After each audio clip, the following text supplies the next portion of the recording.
There's been 10 Call of Duty games over the past 10 years, and to say that it's getting old is an understatement. With reused and very aging sounds within the game, Ghost does nothing to bring the series forward.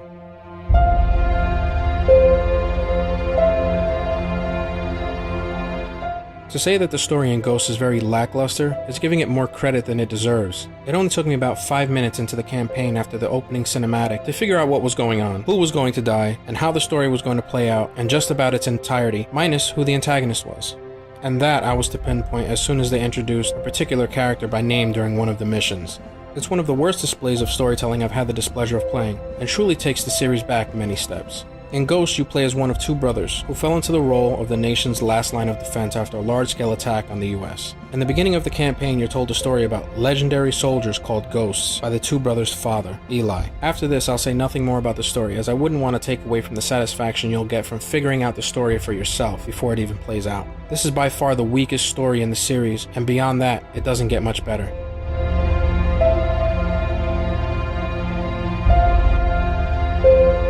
Graphical standards have come a long way throughout the life of the series, and this entry does nothing to wow the player. While playing it on my PS4 gave me the obvious sharper texture, I couldn't help but feel that it looked like an HD remake of an older game. Textures were sharp, frame rate was solid and smooth, and cloth looked great up close. But other than that, there's really no reason to want to own this on a next-gen console if you're looking for that visual wow factor.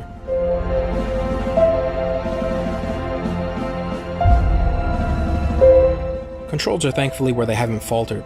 The controls in Ghost are just as tight and responsive as they've ever been, and it at least makes the game playable. They've also added a nice new touch, and that is sliding mid-sprint into a crouched position. It's awesome to use while running for cover and works great in multiplayer matches. It's always cool to pull off a kill while sliding. Now my biggest problem with controls in this game comes in the form of a tank mission. I can't remember the last time I felt like a section of a game was just shoehorned in. The tank section is the shining shame of the campaign, and it's just plain embarrassing.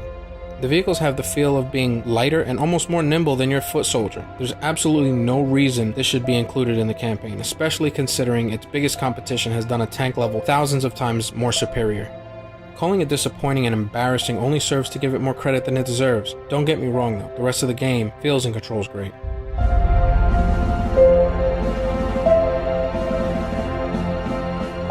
Here's just another mixed bag of good and bad. When the game loads up and you're treated to the intro movie, the voice acting is great, and the audio effects used to help sell the intensity of the story are all well done. For a great portion of the story, this remains constant. There are the occasional times where the voice acting just falls flat and feels shallow and very scripted, but for the most part, it works well. Where I have the biggest problem with Ghost is in the sound of the weapons. They are sorely uninspired and sound very dated. Blasts of gunfire and explosions carry very little weight in a game that prides itself on over-the-top action. The rifles sound less impressive than the weapons of Black Ops 2, and gives a real feel of laziness when playing. This laziness in audio is very reminiscent of the rehashed audio on Gran Turismo 6, and just serves up a bad taste in the player's mouth.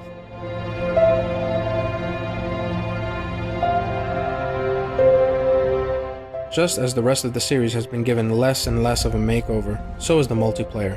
Now to say it isn't good would be wrong, so don't get that impression. The multiplayer is still as good as it's always been, and with the plethora of perks you can add to your soldier make for lots of replay value. The level design has been opened up somewhat to allow for slightly larger matches, and now includes some much larger maps. There are still the tight corridor-based maps that have been a norm in the series, and these, as always, have been designed well. They've also changed the way you unlock perks, and can now unlock any perk in any order as long as you save up the needed amount of squad points. This gives much lower level players a much better fighting chance against seasoned veterans. Weapon upgrades are also bought with these squad points, and again, give entry-level players the ability to have good weapons on hand when playing against higher-level players.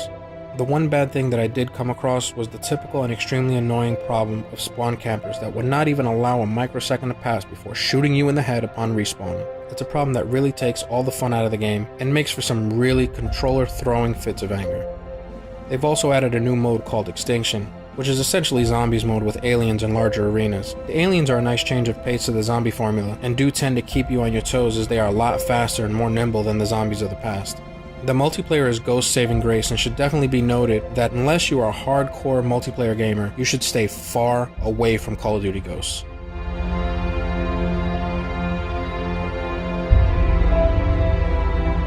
Call of Duty Ghosts is nothing but a very disappointing entry into the series, and is starting to really show that there is a lack of life left in it.